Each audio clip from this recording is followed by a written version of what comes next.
পান খাওয়ার চুন কিভাবে তৈরি করা হয় তা কি জানেন? চুন তৈরির জন্য মাটির গোলাকার চুলা ব্যবহার করা হয়। আকার আকৃতিতে বেশ বড় এই চুলায় মাটির হাঁড়ি রেখে তার ওপর খড়ি কিংবা জ্বালানি সাজিয়ে ঝিনুকের খোলস রাখা হয়। চুলায় প্রথমে রাখা হয় কাঠের টুকরো, এরপর রাখা হয় শামুক বা ঝিনুকের খোলস, এরপর ঝিনুকের ওপর আবারও কাঠের টুকরো রাখা হয়। এভাবে বেশ কয়েকটি স্তরে কাঠের টুকরো ও শামুক বা ঝিনুকের খোলস রাখার পর আগুন দিয়ে সেগুলো পোড়ানো হয়। ঠিক পোড়ানো নয়, বরং আগুন দিয়ে অধিক উষ্ণ ধোঁয়া ছড়ানো হয় কাঠের মাধ্যমে।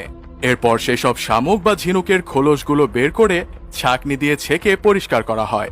পরে সেগুলো আবার চূর্ণ করা হয়। চূর্ণ করা সেই শামুক বা ঝিনুকগুলো গর্তে রেখে পানি ঢেলে প্রায় 3 ঘন্টা রাখা হয়। এরপর সেগুলো চুন হয়ে যায়। পরে তরল চুনগুলো কাপড়ে নেটে ছেঁকে বাজারজাত করা হয়। চুন তৈরির এই প্রক্রিয়াটি সম্পন্ন করতে প্রায় 5 ঘন্টা লাগে।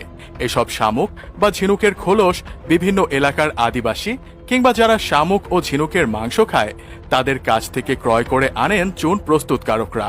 পানের স্বাদ বাড়াতে বিভিন্ন ধরনের